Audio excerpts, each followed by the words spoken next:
Olá, pessoal. Na aula de hoje nós vamos abordar de que maneira nós podemos interpretar a Bíblia, a palavra de Deus. Não se trata de uma aula prática, onde eu vou passar algumas normas e regras de interpretação bíblica, mas uma olhada sobre os princípios gerais que controlam a nossa abordagem da Bíblia de uma perspectiva reformada, ou seja, aqueles princípios gerais que nos orientam na hora de nós abrirmos a palavra de Deus, procurarmos entender o seu significado e transmiti-lo para outras pessoas.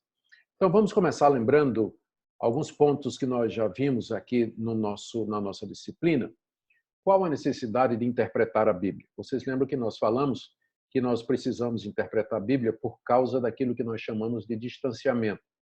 O distanciamento causado pela natureza humana da Bíblia, uma vez que a Bíblia foi escrita por pessoas como você e como eu, embora inspirados por Deus, mas dentro de um determinado contexto, e pelo fato de que isso aconteceu há muito tempo, num contexto diferente do nosso, que eles escreveram em línguas que não são a nossa língua materna e que todos eles já estão mortos, a Bíblia, portanto, nesse sentido, como livro produzido por seres humanos numa outra cultura, numa outra situação, ela está distante de nós e nós precisamos vencer essa distância humana, por assim dizer, causada pela natureza humana da Bíblia, até que nós cheguemos a alcançar o sentido pretendido pelos seus autores. E ao distanciamento causado também pela natureza divina da Bíblia, uma vez que Deus é o autor da Bíblia, então ela é de fato o livro de Deus. E existe essa dimensão natural, ou seja, nós somos criados, portanto, existe uma diferença por natureza enorme entre nós e Deus, e o que existe é que nós estamos, como seres humanos criados e limitados, tentando entender a revelação de um Deus que está muito acima de nós, um Deus que é eterno, onisciente, onipotente, onipresente e santo. Além da distância natural, existe também a distância espiritual. Além de sermos criaturas caídas, além de sermos criaturas, nós somos criaturas caídas. Ou seja, o pecado impôs uma limitação muito severa à nossa capacidade de compreensão, de entendimento das coisas de Deus. De maneira que, se Deus não nos ajudar, nós não podemos chegar a entender o sentido daquilo que ele pretendeu que os autores bíblicos escrevessem. A solução para vencer o distanciamento, nós já mencionamos, é orar e labutar.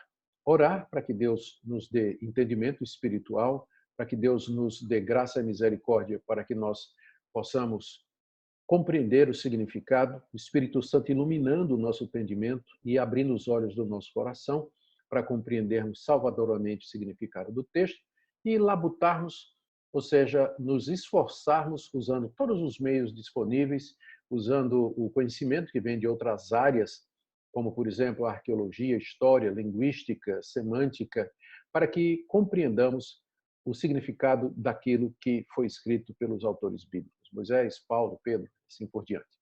Então, essa é a necessidade, é isso que torna que a Bíblia seja um livro que desperta em nós não somente as orações, para que possamos entendê-la, mas também o desejo do uso de ferramentas para que essa compreensão seja feita de uma maneira exata. Ao dizer que nós precisamos labutar e trabalhar com essas ferramentas que são oriundas de outras áreas, nós não estamos com isso querendo dizer que o significado da Bíblia não esteja à disposição ou disponível ao público em geral. A verdade é que, pela graça de Deus, qualquer pessoa, lendo mesmo a tradução da Bíblia na sua própria língua e sem o conhecimento dessas ciências, ela pode chegar ao conhecimento salvador daquilo que Deus nos está dizendo na sua palavra.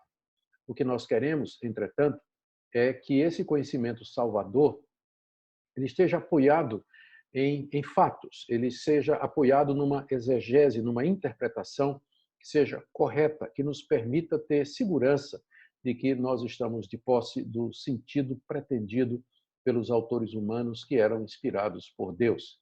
Por isso, a importância da interpretação criteriosa e cuidadosa.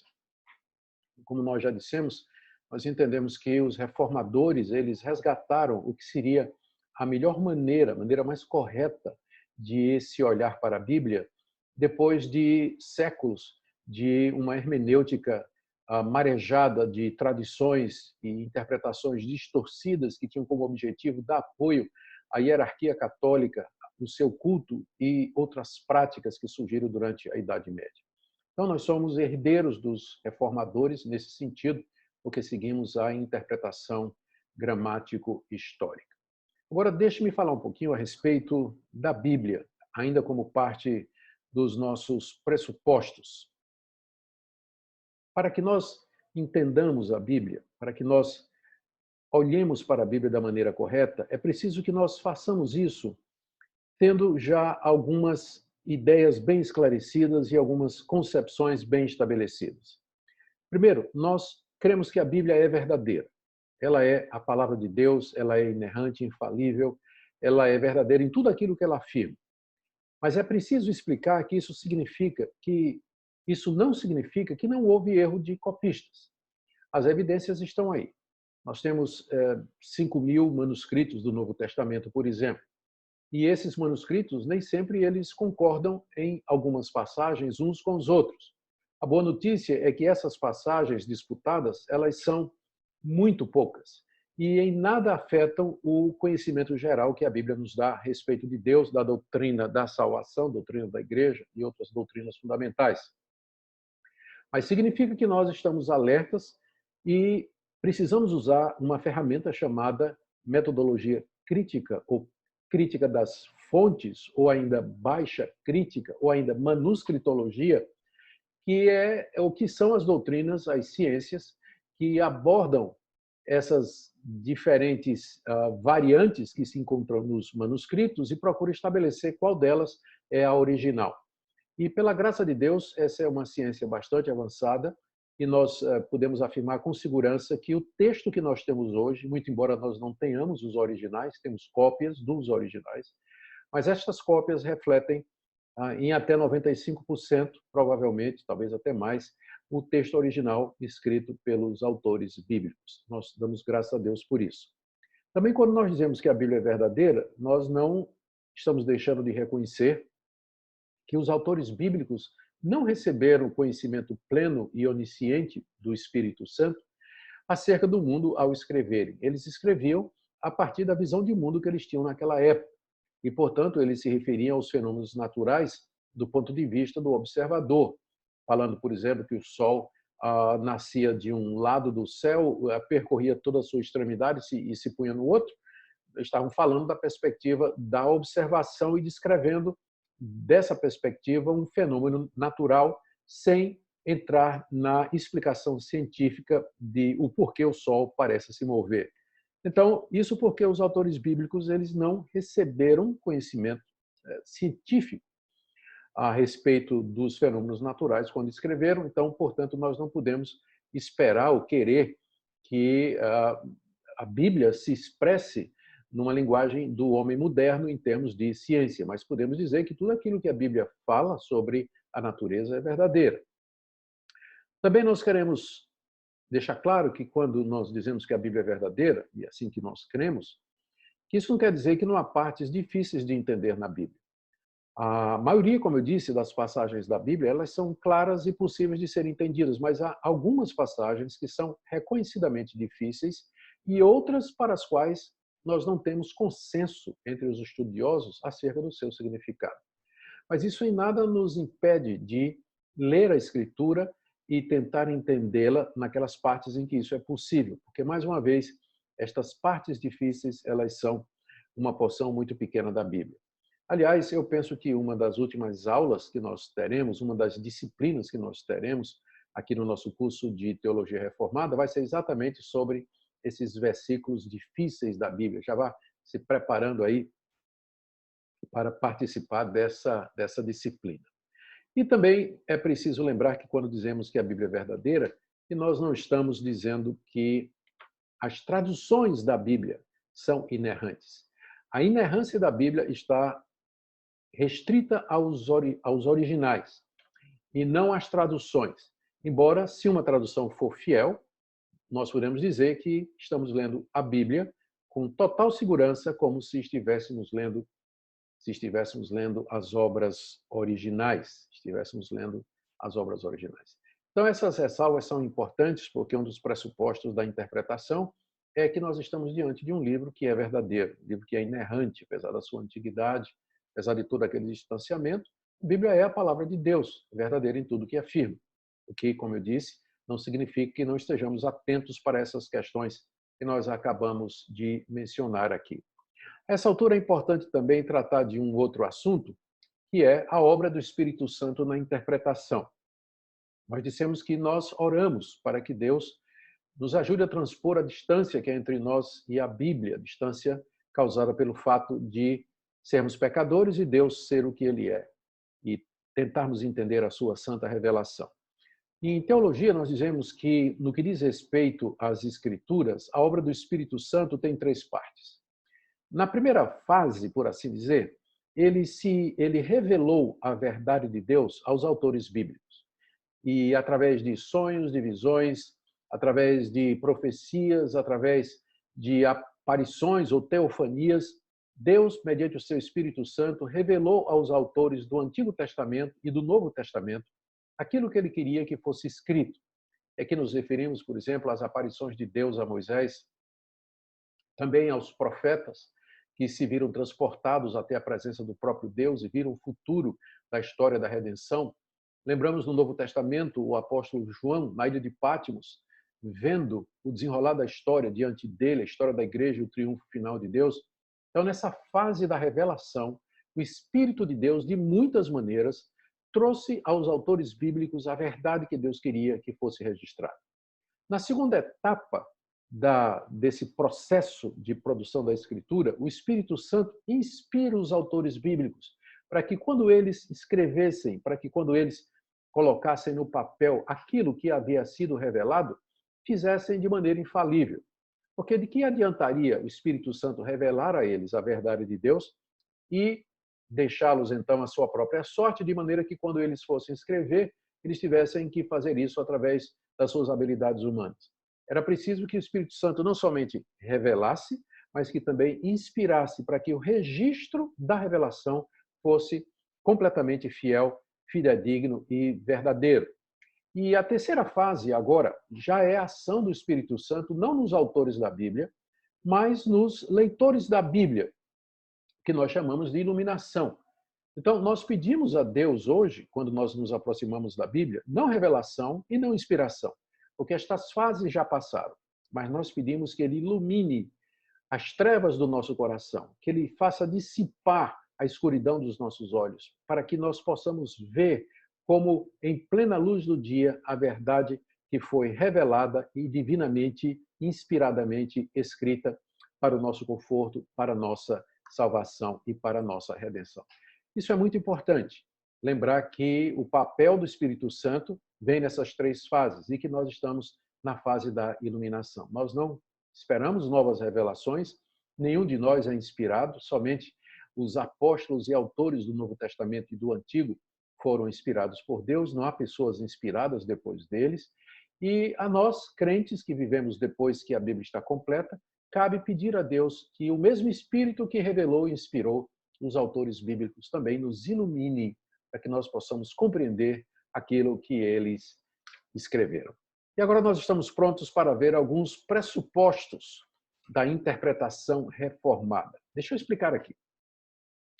Não existe uma interpretação que seja isenta de pressupostos. Pressuposto, o nome já está dizendo, é aquilo que já está posto antecipadamente, aquilo que você supõe antecipadamente, aquilo que você já acredita antes de começar a interpretar. Então, não tem como você fugir das suas pré-convicções, das suas experiências, porque elas formam os óculos, elas compõem o óculos que você vai colocar na hora de você ler a Bíblia. Não há como fugir.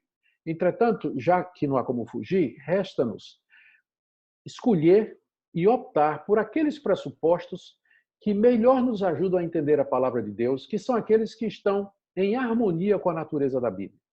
Por isso, os pressupostos reformados da leitura da Bíblia são esses que nós colocamos aqui na tela para você e que eu queria ver rapidamente com você. Em primeiro lugar, a existência de Deus. Uma pessoa que não crê que Deus existe, quando se aproxima da Bíblia, ela não vai conseguir chegar ao sentido verdadeiro, o último, final e salvador da Bíblia. Porque para ela, a Bíblia vai ser um livro cheio de mentiras, porque a Bíblia fala de Deus o tempo todo. A Bíblia narra milagres feitos por Deus, narra que Deus se tornou gente e habitou entre nós. Como a pessoa não acredita em Deus, ela vai olhar para a Bíblia como sendo um livro de fantasia, de mito, de fábulas, e, portanto, ao interpretar, isso certamente vai influenciar a sua interpretação. Mas os que creem em Deus se aproximam da Bíblia confiantes de que estão diante de um livro que está narrando fatos, está narrando história, e que veio da parte de Deus e, portanto, é um livro que tem autoridade, é um livro que demanda obediência e submissão da nossa parte. Você vê como faz a diferença o pressuposto, não é? Então, primeiro, para você, o primeiro pressuposto da interpretação reformada é a existência de Deus. Portanto, a Bíblia é um livro verdadeiro do que ela fala a respeito de um Deus que existe. O segundo pressuposto, que é muito importante isso aqui, é que esse Deus se revelou na Bíblia não de uma vez só, a uma única pessoa, numa única ocasião. Mas Deus se revelou progressivamente, aos poucos. Ele foi, como em conta-gotas, em doses homeopáticas, destilando a sua verdade. Começando lá no Antigo Testamento, lá com Adão, lá no jardim, depois passando por Noé, depois por Abraão, pelos patriarcas, depois pelos reis, pelos profetas, chegando no Novo Testamento, pelo Senhor Jesus Cristo, que é a sua maior revelação, pelos seus apóstolos que interpretaram o que ele fez e disse. A Bíblia revela de maneira progressiva a verdade de Deus. Então, alguns temas, olha a implicação disso. Quando nós isso já nos leva, primeiro, a não pegar uma passagem só para estabelecer uma doutrina. Procura ver aquela doutrina, aquele tema que está naquela passagem, como é que isso foi tratado no Antigo Testamento? Como é que isso foi se expandindo até chegar ao Novo Testamento? Como, por exemplo, a doutrina do casamento. Começa lá no livro de Gênesis, Deus dizendo que fez o homem à sua imagem e semelhança, homem e mulher os fez, portanto, já dando o ideal do casamento monogâmico, heterossexual, mas por causa do pecado, houve aquela deturpação do casamento e a poligamia, ter várias mulheres, foi praticado mesmo dentre o povo de Deus, o povo judeu. E Deus não proibiu no Antigo Testamento, porque ele estava esperando a chegada do seu Filho Jesus Cristo e o estabelecimento da verdade que Cristo tem somente um povo, a sua igreja, o ideal monogâmico, para que então restaurasse aquilo que ele havia estabelecido na criação. Você vê que Deus então foi revelando progressivamente o ideal do casamento. E em Cristo Jesus nós encontramos a revelação máxima. Assim como Cristo só tem uma igreja, cada homem deve ter apenas uma mulher. O casamento é monogâmico, heterossexual, e isso é uma revelação que foi dada progressivamente. E outras revelações, outros temas, na verdade, eles crescem ao longo da Bíblia. Por isso é importante você conhecer a Bíblia toda. Lembra que um dos lemas da Reforma não era somente sola Escritura, mas tota Escritura, ou seja, a Escritura toda. Você tem que ler a Bíblia toda, você tem que conhecer o seu conteúdo, para você não tomar passagens isoladas do seu desenvolvimento histórico. O terceiro pressuposto, que é muito importante também, é da inspiração e autoridade da Bíblia, que eu já mencionei um pouquinho quando tratei primeiro da existência de Deus. Isso significa que a Bíblia, sendo inspirada por Deus, ela é autoritativa. Aquilo que ela diz, aquilo que ela demanda de mim, aquilo que ela me ensina, exige de mim reconhecimento, fé e obediência absoluta. Portanto, eu leio a Bíblia, isso aqui é importante, eu quero interpretar a Bíblia não por mera curiosidade literária ou qualquer outro tipo de curiosidade, mas eu quero compreender a Bíblia porque eu quero ouvir a voz de Deus e eu quero me sujeitar à vontade dele ali revelada. Eu quero obedecê-lo. Então, esse propósito pelo qual nós lemos a Escritura, uma vez que ela é inspirada e autoritativa, ela vai orientar a minha interpretação. Quando eu encontrar, por exemplo, Deus dizendo que o sexo é para o casamento, então, se eu creio que aquilo de fato é a palavra de Deus, eu vou me submeter a isso. E eu vou viver uma vida de abstinência até que eu case e então possa ter relações com o meu legítimo cônjuge. Mas não antes disso. Mas se você não está convencido que a Bíblia é a palavra de Deus, de que ela é autoritativa, quando você encontrar, por exemplo, uma passagem como essa, uma restrição sobre algum tipo de comportamento que você não concorda, você então vai simplesmente descartar aquela passagem, ou você vai procurar diminuir a sua importância ou o seu peso, ou você vai negar a sua veracidade. Veja como isso, de fato, afeta a interpretação. Se você está diante da Bíblia como palavra de Deus, você não vai procurar distorcê-la, procurar emendá-la, você não vai cortar dela, você não vai subtrair dela, mas você quer recebê-la toda e se submeter completamente a ela. Um quarto pressuposto da interpretação reformada é que a Bíblia pode ser descrita como sendo o registro dos atos salvadores de Deus na história. Ou seja, a Bíblia conta a história da redenção, como Deus, graciosamente, em Cristo Jesus, veio salvar pecadores do estado de ruína, perdição e condenação em que eles se meteram quando seu primeiro pai caiu, nosso pai caiu lá no Jardim do Éden, e com ele precipitou toda a raça humana nessa miséria em que nós vivemos. A Bíblia é o registro desses atos salvadores de Deus. Portanto, se você sabe disso, se você crê nisso, você já tem uma visão geral da Escritura. A história da redenção se divide em criação, queda, redenção e glória, restauração final. Essas 4 etapas da história da redenção, elas nos ajudam a ver a Bíblia como um todo e não deturpar o seu sentido, não deturpar o seu significado. A Bíblia não foi dada para ser usada para outros propósitos. Ela foi dada para mostrar como Deus age historicamente para salvar o seu povo e como ele nos ama e deseja fazer a mesma coisa conosco. Um quinto princípio muito importante da interpretação reformada. Com licença. Cristo é o centro das Escrituras. Com isso, nós estamos querendo dizer que, uma vez que a Bíblia é o registro da história da redenção, de como Deus visitou esse mundo para nos salvar, significa que então Cristo é o centro dessa história, porque ele é o Salvador. O Antigo Testamento apontava para Cristo e o Novo Testamento registra a sua chegada, sua obra e as implicações daquilo que ele disse e daquilo que ele fez. Então, ao dizer que Cristo é o centro das Escrituras, nós queremos aqui simplesmente dizer que, ao lermos o Antigo Testamento, nós devemos nos lembrar que os profetas, Moisés, os Salmos, eles nos falaram a respeito do Messias que haveria de vir. Foi o próprio Jesus que disse isso, que Moisés falou dele. Foi o próprio Jesus que abriu o entendimento dos discípulos para que eles compreendessem tudo que estava no Antigo Testamento e que dizia respeito para ele. E o Novo Testamento, naturalmente, ele foi escrito todo em torno da pessoa de Jesus Cristo. Os evangelhos narrando a sua vida e a sua obra, o livro de Atos mostrando como ele, através dos apóstolos, começou aquilo que nós chamamos da igreja cristã, as cartas escritas pelos apóstolos que nos explicam a obra de Cristo e de que maneira nós devemos viver, e o livro de Apocalipse que aponta para o triunfo final de Cristo Jesus.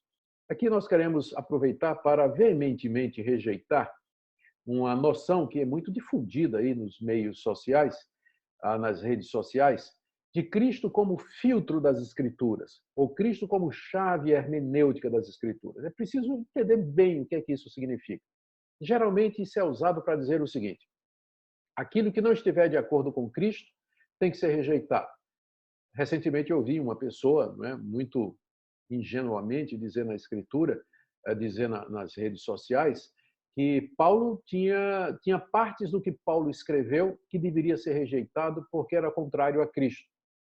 E aí então vem a pergunta: como é que nós podemos ter acesso a quem Cristo era e o que Cristo fez, se não for através dos escritos dos apóstolos? Então, como é que você pode colocar Cristo contra os apóstolos se é através dos apóstolos que você chega a Jesus Cristo? Esse tipo de argumento que é usado, especialmente por aqueles que dizem que Cristo é o filtro, para você, inclusive, filtrar o que é verdadeiro ou não no Novo Testamento, é um argumento circular, como um cachorro que tenta morder o próprio rabo. Porque para você colocar Cristo como filtro, você primeiro precisa saber quem ele é. Mas para você saber quem ele é, você só tem uma maneira de fazer isso, que é através dos escritos dos seus discípulos. E aí, então, como você vai poder dizer que alguma coisa que os discípulos disseram a respeito de Cristo está errada e que outras estão verdadeiras a partir de Cristo, se Cristo é reconstituído a partir daquilo que seus discípulos disseram, percebe a circularidade? Então, isso de que Cristo é a chave hermenêutica, Cristo é o filtro pelo qual as escrituras devem ser corrigidas, é alguma coisa ilógica, é alguma coisa que não tem qualquer fundamento bíblico ou histórico, e no máximo relembra os esforços de Marcião, um herege aí do século II, que achou que o Deus de Jesus era um Deus bonzinho e que era diferente do Deus do Antigo Testamento, a quem ele chamou de Demiurgo. E aí propôs um cânon da Bíblia, uma Bíblia que fosse composta dos evangelhos, algumas cartas de Paulo e sem o Antigo Testamento. Então, a igreja rejeitou o marcionismo como sendo herético, né, e corretamente, mas parece que Marcião deixou alguns discípulos ao longo da história.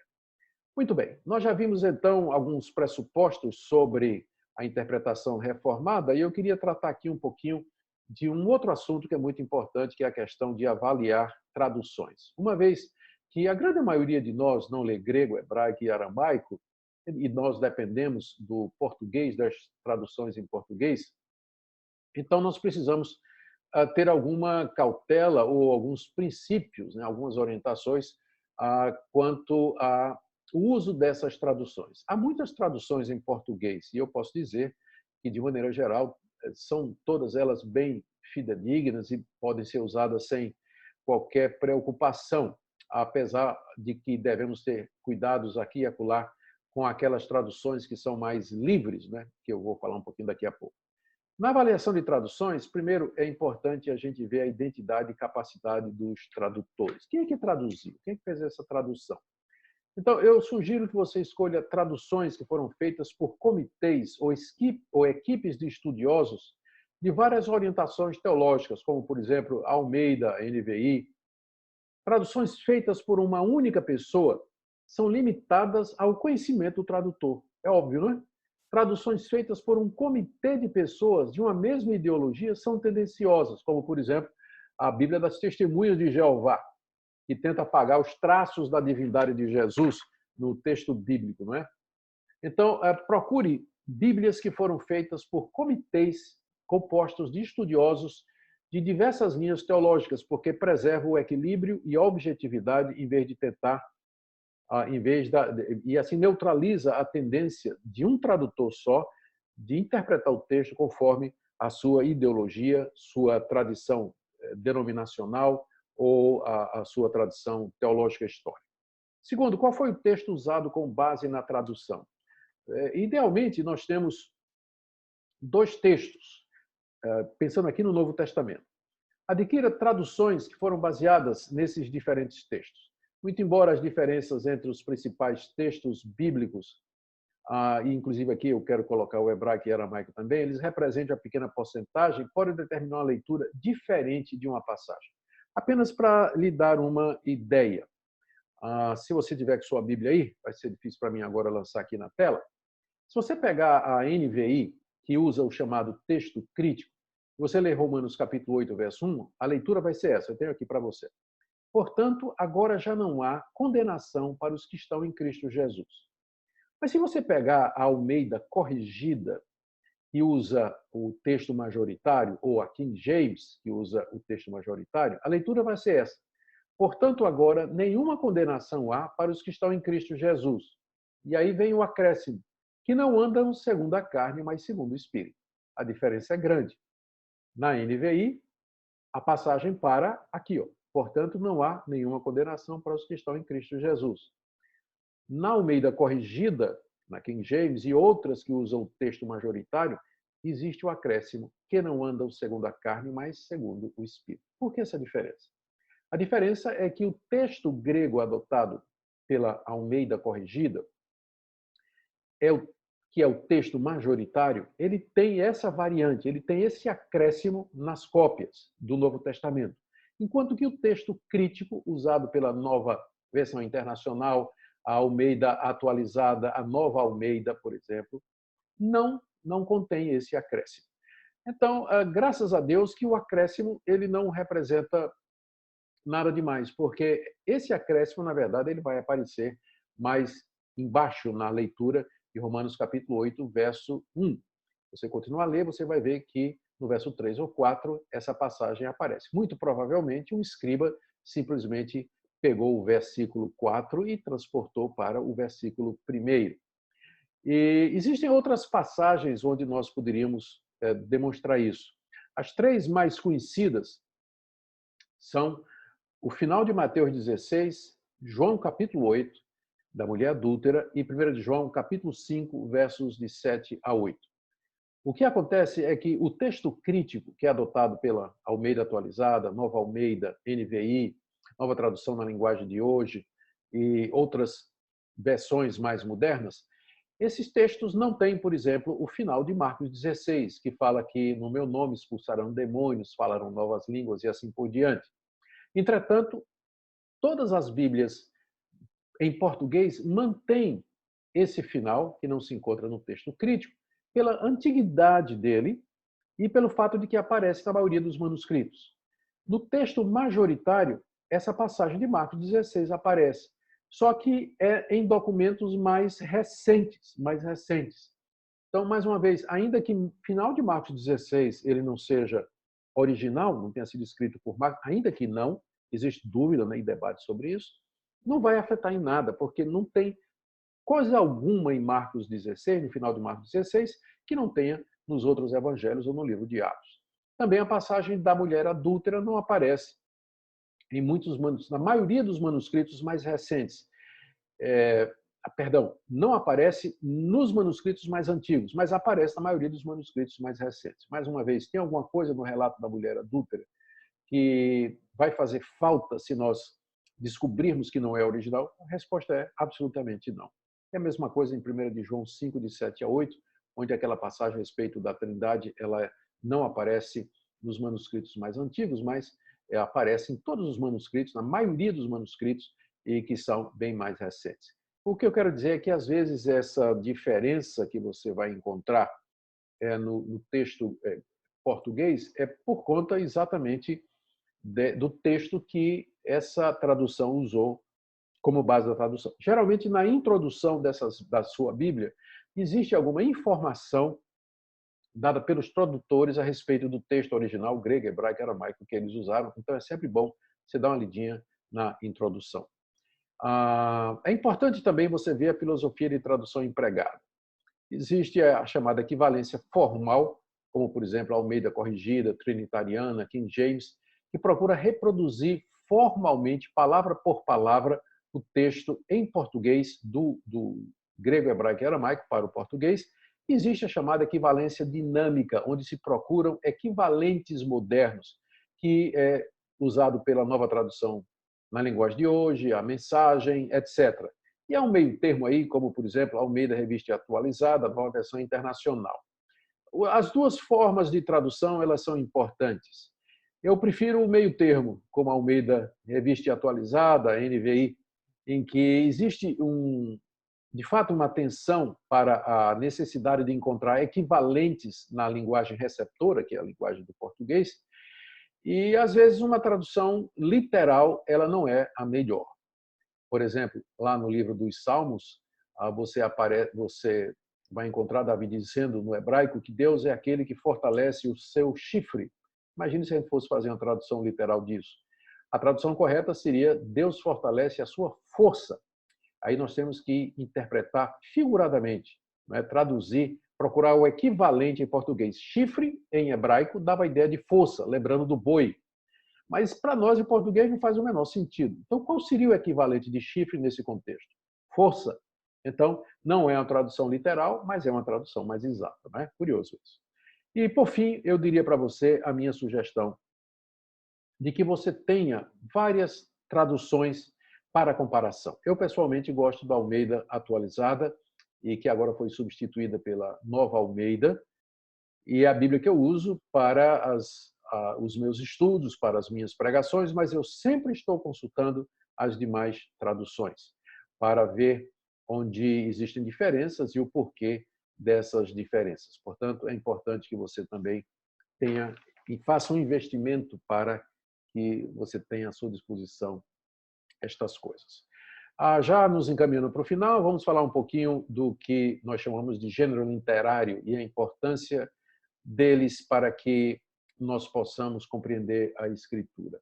Um gênero literário é um conjunto de características comuns a determinados textos que nos permitem classificá-los juntos, como, por exemplo, parábolas, poesias, narrativas, apocalipses, evangelhos. Esses textos que são assim chamados, eles têm em comum determinadas características que permitem fazer uma classificação. Então, você saber qual o gênero literário daquela passagem que você vai estudar, que você vai interpretar, o conhecimento do gênero vai determinar a interpretação. Pega, por exemplo, o livro de Jonas. Todo mundo conhece o livro de Jonas. O que é o livro de Jonas? Ele é uma poesia, ele é um mito, ele é uma fábula, ele é uma lenda, ou ele é uma narrativa histórica? Que gênero literário ele pertence? Se dissermos que o livro de Jonas é uma poesia, ou um mito, ou uma lenda, ou uma saga, nós então não nós iremos ler o livro sem qualquer preocupação com sua historicidade. Não importa se de fato Jonas foi engolido por um peixe, não importa se toda Nínive se converteu com a pregação dele, não importa se de fato a boboreira cresceu sobre a cabeça de Jonas sobrenaturalmente. Nenhum dos milagres ou dos fatos sobrenaturais narrados no livro de Jonas importaria, né? Nem mesmo se Jonas existiu, uma vez que aquilo ali não é uma narrativa histórica, mas seria uma saga, uma lenda composta por algum profeta hebreu ou escritor hebreu, com o fim de mostrar a misericórdia de Deus para com todas as nações. Então, eu não estou dizendo que eu acredito nisso, né? Eu estou apenas tentando explicar o que algumas pessoas acreditam sobre o livro de Jonas, do que eu discordo. Então, para quem acredita que Jonas é uma ficção, a interpretação, então, será feita de uma forma. Eu creio que o livro de Jonas, na verdade, o gênero literário é de uma narrativa, embora exista no capítulo 2 uma poesia, não é? Mas o livro é uma narrativa. E eu creio nisso porque não há nada no livro de Jonas que me faria desacreditar, porque todos os milagres que são ali narrados, Deus é capaz de fazê-los. Além do que, Jesus se referiu a Jonas como personagem histórico pelo menos 2 vezes, e aos eventos do livro de Jonas. Um outro exemplo, o relato da criação que nós encontramos aí em Gênesis capítulos 1, 2 e 3. O que é aquilo? Aquilo é mito? Aquilo é saga? Aquilo é lenda? Aquilo é ficção? Ou é um relato histórico? Se eu achar que aquilo ali é mito, então eu vou descartar, ou estou aberto para a possibilidade de que o mundo começou através de um processo evolutivo, ou se desenvolveu através da evolução, começou com o Big Bang, por aí vai. Mas se eu crer que Gênesis 1, 2 e 3 é uma narrativa hebraica, e embora ela esteja bem sistematizada, bem organizada, então eu não tenho nenhuma outra opção senão estar aberto para alguma das possibilidades do criacionismo, Mesma coisa, a história do bom samaritano é uma parábola, eu devo lê-la como sendo uma história real ou não, que traz um ponto, e o ponto é quem é o meu próximo. E aí, então, terminando aqui a nossa aula de hoje, vamos tentar resumir aqui em algumas regras básicas do que seria a interpretação reformada. À luz de tudo isso que nós conversamos aqui, eu trouxe essas 7 regrinhas aqui para vocês. Primeiro, a mensagem central da Bíblia é a revelação de Deus em Jesus Cristo, história da redenção. Se você tiver isso em mente, você tem a visão do todo, isso vai ajudar você a interpretar as partes. Segunda regra, a Bíblia é a sua melhor intérprete. Por quê? Porque ela é um todo único, harmonioso, é uma revelação que se faz progressivamente. Então, a melhor maneira de você interpretar uma passagem é você procurar outras passagens que falam do mesmo assunto, para que você tenha uma visão geral do assunto. Terceiro, o Antigo Testamento é interpretado pelo Novo. O significado das instituições, das histórias, das personagens e figuras do Antigo Testamento nos é dado, o significado dessas coisas nos é dado através do Novo Testamento. Eu leio o Antigo Testamento a partir do Novo. Quarta regra, o texto quer dizer aquilo que o seu autor quis dizer. Se nós acreditamos na inspiração É exatamente essa a conclusão que nós chegamos. Um texto quer dizer o que o seu autor quis dizer. O que é que essa passagem aqui quer dizer? Aquilo que Moisés quis dizer, que Paulo quis dizer, que Tiago quis dizer. Quarto, o sentido, quinto, o sentido natural ele deve ser preferido ao figurado. Procure sempre o sentido mais simples, natural, óbvio, em vez de procurar sentidos que estejam por detrás, sentidos espirituais, significados, analogias, alegorias, né? Esqueça isso, porque os autores escreveram para serem compreendidos. Então, vá no sentido mais natural e óbvio do texto, que geralmente é o sentido pretendido pelo seu autor. Lembre que cada texto tem apenas um sentido, embora ele tenha muitas aplicações. Ele tem um sentido só, que é aquele sentido pretendido pelo autor humano. Contudo, ele pode ser aplicado em diversas situações diferentes. E, por último, lembre que todo texto deve ser entendido à luz do seu contexto. O contexto é aquilo que vem antes, é aquilo que vem depois. O contexto de uma passagem é o capítulo em que ela está inserida, e o contexto de um capítulo é o livro, e o contexto do livro é o seu contexto canônico, onde ele está dentro da Bíblia, quais são os livros que estão ao lado dele, quais são os livros que participam da mesma classificação.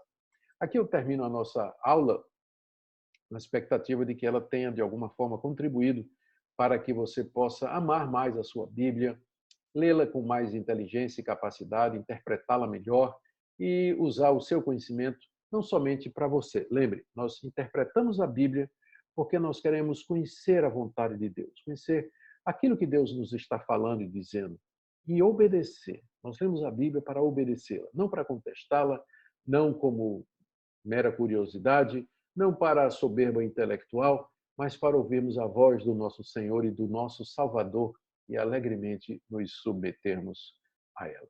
Obrigado pela sua atenção. Até a próxima aula.